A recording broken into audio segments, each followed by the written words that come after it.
Hi everyone, hope you all are doing great. This is Arisha Asif and welcome to my channel VBMST with Arisha Asif. हमारा आज का topic है macro environment, जो हमारी पिछली video से link करता है, जिसके अंदर हमने चैप्टर नंबर 3 स्टार्ट किया था एनालाइजिंग द मार्केटिंग एनवायरनमेंट, जिसके अंदर हमने माइक्रो एनवायरनमेंट के फैक्टर्स को पढ़ लिया था बहुत अच्छे तरीके से। अब आज हम पढ़ने वाले हैं मैक्रो एनवायरनमेंट क्या होता है। मैक्रो एनवायरनमेंट वो लोग या वो फोर्सेस होती हैं जो पूरी सोसाइटी को अफेक्ट कर सकती हैं। ठीक है, जिसमें से हमारे पास सबसे पहले आ जाती हैं कि डेमोग्राफिक्स हो गई, इकोनॉमिक हो गई, नेचुरल हो गई, टेक्नोलॉजिकल हो गई, पॉलिटिकल हो गई और कल्चर हो गई। ये 6 आपके पास माइक्रो एनवायरनमेंट फोर्सेस होती हैं, जो कि यहाँ आपकी स्क्रीन पे विजिबल भी हो रही होंगी। ठीक है, चलिए एक एक करके इसको स्टार्ट करते हैं। सबसे पहले हम बात करते हैं कि भाई हमारे पास डेमोग्राफिक होता है क्या है। ठीक है, सबसे पहले हम स्टार्ट करते हैं कि व्हाट इज़ डेमोग्राफी। डेमोग्राफी का मतलब है उन लोगों की स्टडी, जैसे कि जिसके अंदर आपके पास आ जाते हैं कि age, gender, race, occupation, other stats, location वगैरह, ये सब चीज़ें इसके अंदर आ जाती हैं। ठीक है, उसके बाद आपके पास डेमोग्राफिक एनवायरनमेंट के अंदर क्या होता है, लोग ही मार्केट बनाते हैं। ठीक है, जितने लोग उतना ही मार्केट। ठीक है, यहाँ पे लिखा हुआ भी है involve people and people make up market. ठीक है, फिर उसके बाद आपके पास आता है कि कुछ ट्रेंड्स होते हैं। ये ट्रेंड्स हम आगे पढ़ेंगे कि हमारे पास क्या क्या डेमोग्राफिक के ट्रेंड्स होते हैं। हमारे जितने भी माइक्रो एनवायरनमेंट के फैक्टर्स हैं उन सब के ट्रेंड्स हैं। ठीक है, तो चलिए एक एक करके पढ़ते हैं। सबसे पहले आपके पास आता है डेमोग्राफिक एनवायरनमेंट क्या होता है। डेमोग्राफिक एनवायरनमेंट के अंदर हमारे पास पहले जनरेशन्स दी हुई हैं, जैसे बेबी बूमर्स हैं। ठीक है, जो बहुत पुराने ज़माने के वो लोग होते हैं। फिर उसके बाद जनरेशन एक्स है, जो मोस्टली हमारे पेरेंट्स की होती है। फिर मिलीनियंस होते हैं। फिर उसके बाद आपके पास जेनजी होते हैं, जो हम लोग हैं। ठीक है जी, जेनजी को आजकल बहुत ज़्यादा लोग टारगेट कर रहे हैं, इसलिए सबको जेनजी ही चाहिए। और जेनजी क्यों चाहिए? क्योंकि वो सोशल मीडिया बहुत ज़्यादा यूज़ कर रहे हैं और उनको टारगेट करना बहुत आसान है। बाकी जो जनरेशन एक्स और मिलेनियल्स हैं, वो आपके इतना ज़्यादा मोबाइल यूज़ नहीं करते हैं और वो उस चीज़ को सेफ भी नहीं समझते ऑनलाइन ऑर्डर को। ठीक है, जबकि जेनजी जो है वो उसको बहुत ज़्यादा कंफर्टेबल समझती है कि भाई आराम से आप ऑर्डर करो, घर पे आपको रिसीव हो जाएगा, रादर देन आप जाओ मॉल, पूरा टाइम वेस्ट करो और पूरा अपना थको भी। तो ये ज़्यादा प्रेफरेबल है कि जेनजी जो है वो अपना सोशल मीडिया ज़्यादा यूज़ करते हैं, तभी कंपनी जो है वो जनरेशन जी को ही टारगेट कर रही हैं। ठीक है जी, उसके बाद हम आ जाते हैं कि मार्केटिंग क्या होती है। जनरेशन मार्केटिंग वो होती है कि लोगों को सिर्फ एज से नहीं, लाइफस्टाइल से भी सेगमेंट करना होता है। फॉर एग्जांपल मैं बात करूँ, अगर लेट सपोज हमने दो 20 ईयर्स के स्टूडेंट्स दे दिए। ठीक है, एक जो है वो स्पोर्टी लाइफस्टाइल प्रेफर करता है और दूसरा गेमिंग लाइफस्टाइल को। अब आप मुझे बताओ कि दोनों के लाइफस्टाइल जब अलग हैं, तो दोनों की नीड्स भी डिफरेंट होंगी। अगर एक को बैट बॉल जो स्टफ़ होता है उसका वो पसंद है, तो दूसरे को जो है वो हेडफोन्स और माइक्रोफोन, माइक, ये सब चीज़ें पसंद आ रही होंगी, पीसीज वगैरह। ठीक है, तो ये क्या है, लाइफ मतलब आप एज, जेंडर वगैरह तो देखो ही सही है, लेकिन उसका लाइफस्टाइल भी मैटर करता है सामने वाले के लिए। ठीक है, जब आप टारगेटिंग कर रहे होते हो। उसके बाद हम आ जाते हैं चेंजिंग फैमिली स्ट्रक्चर।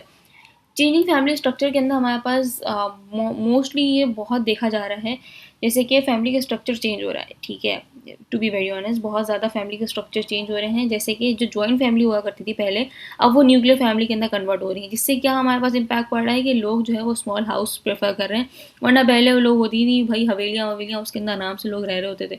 लेकिन अब क्या हो गया, अब न्यूक्लियर फैमिली बनते जा रही है। जो जो बच्चा बच्ची होते हैं वो अलग अलग अपना रूम, मतलब घर लेके अलग अलग हो जाते हैं। ठीक है, तो क्या होगा इससे, क्या होगा, दूसरी चीज़ कौन सी हुई, आपके रेडीमेड फूड्स। ठीक है, जब आप अलग जा रहे हो तो फीमेल्स को क्या होता है कि भाई वो थकी हुई है ये वो, तो फिर वो क्या होता है, वो रेडीमेड फूड जो होते हैं वो आपके पास ज़्यादा उसका इम्पैक्ट बढ़ रहा है, उसकी डिमांड बढ़ रही है। और मोस्टली जो फीमेल्स हैं वो क्या कर रही हैं अब, मतलब वर्किंग वुमेंस है वो लोग। ठीक है, तो उनका इतना टाइम नहीं होता कि वो अपना आएँ, घर पे आएँ, खाना पकाएँ। तो ये रेडीमेड फूड आप ऑर्डर कर दो, आपके पास घर पर रिसीव हो जाएगा। ठीक है, तो ये दो चीज़ों के ऊपर हमारी डिमांड चेंज हुई है, इस चेंजिंग लाइफ फैमिली स्ट्रक्चर के ऊपर। ठीक है, उसके बाद आपके साथ आता है वर्क फोर्स चेंज। अब वर्क फोर्स चेंज के अंदर क्या हो गया है कि जैसे मैंने ऊपर भी बात की कि हमारी जो वुमेन्स हैं वो बहुत ज़्यादा वर्किंग वुमेन्स बन गई हैं। ठीक है, इससे और एक और चीज़ क्या हुई है कि भाई ऑनलाइन वर्किंग का जो क्या बोलते हैं ट्रेंड है वो बहुत ज़्यादा इंक्रीज़ हो चुका है। ठीक है, फिर उसके बाद हमारे पास आता है पॉपुलेशन डाइवर्सिटी। पॉपुलेशन डाइवर्सिटी के अंदर क्या हमारे पास होता है कि मार्केट अब ज़्यादा डाइवर्स हो रही है। इसमें इंक्लूड होता है जैसे एथनिसिटी हो गया आपके पास। ठीक है, डिसेबल पीपल हो गया, और डिफरेंट कल्चर के हमारे पास लोग आ रहे होते हैं, जिस तरह से हमारी यूनिवर्सिटीज़ वगैरह भी कर रही होती हैं। स्टूडेंट एक्सचेंज प्रोग्राम होता है। ठीक है, उसके थ्रू आप दूसरे कल्चर को जाके समझते हो, अंडरस्टैंड करते हो कि भाई क्या उनके कल्चर में क्या डिफरेंट है, हमारे कल्चर में क्या डिफरेंट है। ठीक है, दूसरे कल्चर को भी सीखना चाहिए। फिर उसके बाद आपके पास जो आपकी कंपनीज़ होती हैं वो डिसेबल वगैरह लोगों को भी एक अपॉर्चुनिटी देती हैं, ठीक है। वो देखती हैं कि भाई किस तरह के हमारी कंपनी में डिसेबल लोग चल सकते हैं, या हमारी कौन सी कंपनी में कौन सी एथनिसिटी चल रही है, ठीक है। तो कंपनी को सारे ग्रुप का ख्याल रखना होता है। फिर उसके बाद आपके पास आता है ज्योग्राफिकल शिफ्ट। ज्योग्राफिक शिफ्ट के अंदर क्या होता है, लोग जहाँ चेंज करते रहना चाहते हो, मतलब जगहें जो हैं वो चेंज करते रहो, ठीक। जैसे कि आपके जो दादा परदादा होंगे वो ज़ाहिर है विलेज लाइफ उन्होंने ली होगी, फिर आपके पेरेंट्स आए होंगे उन्होंने रेवोल्यूशन लिया होगा, ठीक है, वो सिटी लाइफ उन्होंने प्रेफर की होगी, वो जॉब वगैरह के लिए आए होंगे तो उन्होंने अपनी पूरी फैमिली ही सिटी में शिफ्ट कर ली। लेकिन अभी कुछ लोगों के भी दादा दादी वगैरह जो लोग हैं वो अभी भी विलेज लाइफ को ही प्रेफर करते हैं, वो वहीं रहते होंगे, ठीक है। लेकिन उनके जो बच्चे वगैरह हैं वो सब यहाँ आ गए, तो इससे क्या हुआ, अपार्टमेंट की नीड्स बढ़ी, ठीक है, ट्रांसपोर्टेशन की रिक्वायरमेंट बढ़ी, फास्ट फूड की डिमांड बढ़ गई, ठीक। फिर उसके बाद आपके पास आता है इकोनॉमिक इन्वायरमेंट। इकोनॉमिक इन्वायरमेंट क्या होते हैं, ये वो फैक्टर हैं जो लोगों की इनकम और स्पेंडिंग को अफेक्ट करते हैं, ठीक है। जैसे कि फॉर एग्जांपल हम पहले बात कर लेते हैं कि इंडस्ट्रियल। इंडस्ट्रियल के अंदर क्या होता है, जो भाई जो रिच कंट्रीज़ हैं, जैसे यहाँ पे लिखा हुआ भी है, industrial economies are richer market, ठीक है। लोग ज़्यादा प्रोडक्ट खरीद सकते हैं, जब आपके पास ज़ाहिर है जब लोगों के पास पैसा है तो पैसा बचा के करेंगे क्या वो, ठीक है, वो खर्च ही करेंगे। तो इसलिए फिर क्या होता है कि प्रोडक्ट ज़्यादा खरीदते हैं लोग जब उनके पास पैसे ज़्यादा होते हैं।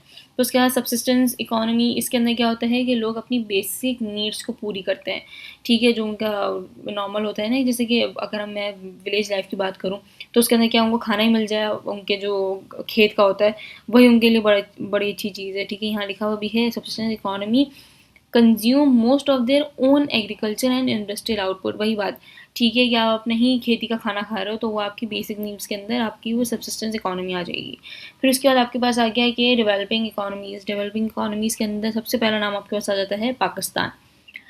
एक होता है डेवलपिंग इकोनॉमी और एक होता है डेवलप, ठीक है। हमारी जो पाकिस्तान की इकोनॉमी है वो डेवलप ही हो रही है, ठीक है, तो डेवलपिंग स्टेज के अंदर ही है। लेकिन जो डेवलप्ड हैं वो कौन कौन सी हैं, आपके पास बहुत सारी हैं, ठीक है। जैसे चाइना हो गया, आपके पास अमेरिका हो गया, ये सारे आपके पास डेवलप्ड कंट्रीज़ हैं। फिर उसके बाद आपके पास आ जाता है कि चेंज इन कंज्यूमर स्पेंडिंग, ठीक है जी। इसके अंदर क्या है कि महंगाई बढ़ने पर लोग वैल्यू मार्केट प्रेफर करते हैं। फॉर एग्जांपल अगर आपको मैं बोलूँ कि भाई गुड क्वालिटी और रीज़नेबल प्राइस आपको मिलेंगे तो आप प्रेफर करोगे या नहीं करोगे, आप 100% उस प्रोडक्ट के ऊपर जाओगे। जब आपको क्वालिटी अच्छी मिल रही है और आपकी रीज़नेबल प्राइस भी आपको मिल रहा है तो आप 100% उस प्रोडक्ट की तरफ जाओगे। अगर आपको वो बंदा कंपनी जो है वो आपको डिस्काउंट भी प्रेफर कर रही है तब भी आपकी डिमांड इंक्रीज़ के चांसेस हैं, ठीक है। तो इससे क्या होगा, आपकी कंज्यूमर की स्पेंडिंग भी चेंज हो रही है। अगर मैं आपको गुड क्वालिटी दे रही हूँ लेकिन वो बोलो अच्छी क्वालिटी चाहिए आपको, तो आपको पैसा भी तो खर्च करना पड़ेगा, ठीक है। तो ये क्या हो गया, आपने कस्टमर स्पेंडिंग को वहीं रोक दिया, आपने चेंज नहीं किया, ठीक है। लोगों के दिमाग में होता है ना भाई अच्छी क्वालिटी दे रहा है मतलब महंगा होगा। अगर उसको सस्ता मिल रहा है तो वो एक नहीं दो नहीं तीन चार लेगा और साथ में अपने 10 लोगों को भी बताएगा कि भाई वहाँ जाओ अच्छी चीज़ मिल रही है और इतने में मिल रही है, ठीक है जी। फिर उसके बाद आपके पास आ गया इनकम डिस्ट्रीब्यूशन। इनकम डिस्ट्रीब्यूशन के अंदर क्या होता है कि भाई हमारे यहाँ रीच चली आ रही है कि जो रिच होता है वो रिचर होता जाता है, जो मिडिल क्लास होता है वो उसी सेम लेवल पे ही रहता है, पुअर जो होता है वो भी वही सेम लेवल पे रहता है, ठीक है। फिर उसके बाद आपके पास नेचुरल इन्वायरमेंट आ जाता है, ठीक है। नेचुरल इन्वायरमेंट में हमारे पास क्या होता है, वही नेचुरल रिसोर्सेज। हमारे नेचुरल का मीन्स क्या हो गया, nature plus natural resources, simple, ठीक है।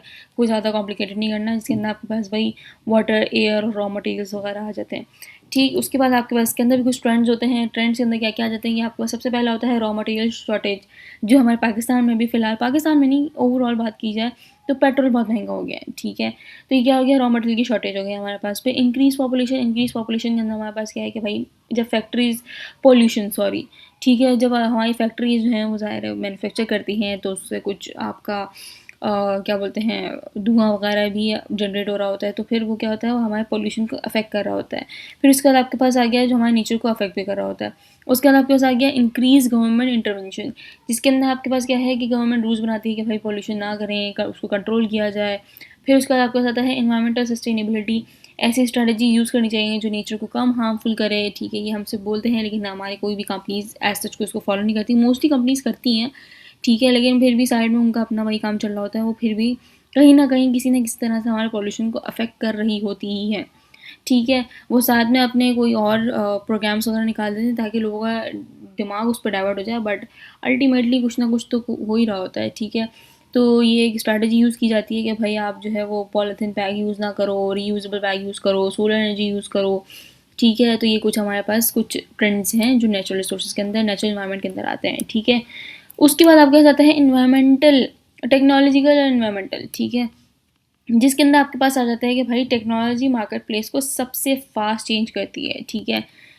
फॉर एग्जांपल हम बात करते हैं जैसे कि हमारे पास ऑनलाइन शॉपिंग हो गई, फूड डिलीवरी ऐप्स हो गए, इन्होंने बहुत ज़्यादा जल्दी मार्केट को ग्रो किया है। ठीक है।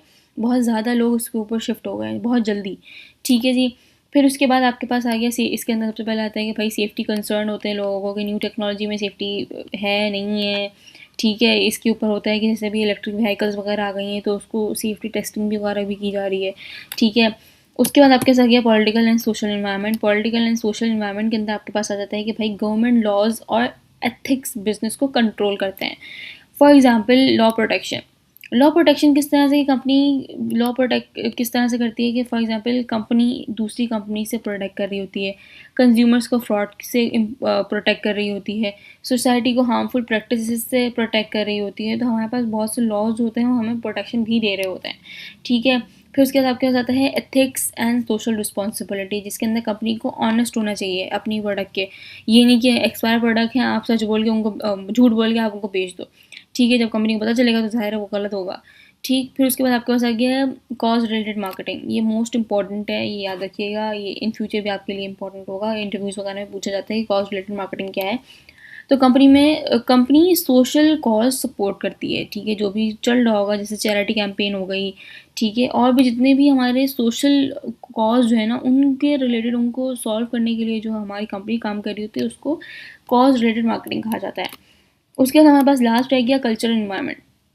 ठीक है जी। कल्चर इन्वायरमेंट के अंदर क्या है, कल्चर इन्वायरमेंट लोगों की वैल्यूज़ और बिलीव्स को अफेक्ट करता है। फॉर एग्जांपल हमारे पास दो चीज़ आती हैं, कोर वैल्यूज़ और सेकेंडरी वैल्यूज़। कोर वैल्यूज़ के अंदर क्या होता है कि हमारी स्ट्रॉन्ग बिलीव होता है, जल्दी चेंज नहीं होता है। ये जो हमारा स्टार्टिंग से ही बना हुआ आ रहा है कि भाई जो है रिस्पेक्ट फॉर एल्डर्स वो है तो है, वो चेंज नहीं हो सकती है। ठीक है। फिर उसके बाद आपके सेकेंडरी बिलीव्स आते हैं जो आपकी चेंज हो सकते हैं और ये डेवलप हो जाते हैं। ठीक है। जैसे आपका फैशन ट्रेंड हो गया, लाइफस्टाइल हैबिट्स हो गई। ठीक है। ये सारी चीज़ें आपकी बन सकती हैं। फिर उसके बाद आपके पास आ गया कि भाई कल्चरल शिफ्ट क्या होता है। कल्चरल शिफ्ट के अंदर क्या होता है, लोगों की व्यू चेंज होते रहते हैं। जैसे ख़ुद के बारे में आप बोलो कि भाई नहीं यार मैं ऐसा अच्छा नहीं लग रहा है या ऐसी अच्छी नहीं लग रही, फिर आप सोसाइटी के बारे में सोचते हो, फिर आप नेचर के बारे में। ठीक है। तो ये सारी चीज़ें आपकी कल्चरल शिफ्ट के अंदर आ जाती हैं जो मैटर कर रही होती हैं आपकी पर्सनैलिटी को चेंज करने में। आप अपने आप को जिस तरह देख रहे होते हो उसका नज़रिया वो चेंज करते हैं। ठीक है। तो हमारा आज का लेक्चर होता है यहीं पे एंड। उम्मीद करती हूँ कि आपको सब चीज़ समझ आ गए होंगे। अगर नहीं तो मेरे चैनल के ऊपर बहुत सारी वीडियोस मौजूद हैं मार्केटिंग रिलेटेड, आप उसके अंदर जाके देख सकते हैं। लेकिन अगर आपको कोई और वीडियो समझनी है, कोई और टॉपिक समझना है तो आप कमेंट कर सकते हैं, मैं आपको उसके ऊपर वीडियो बना दूँगी। ठीक है जी। Thank you. Take care.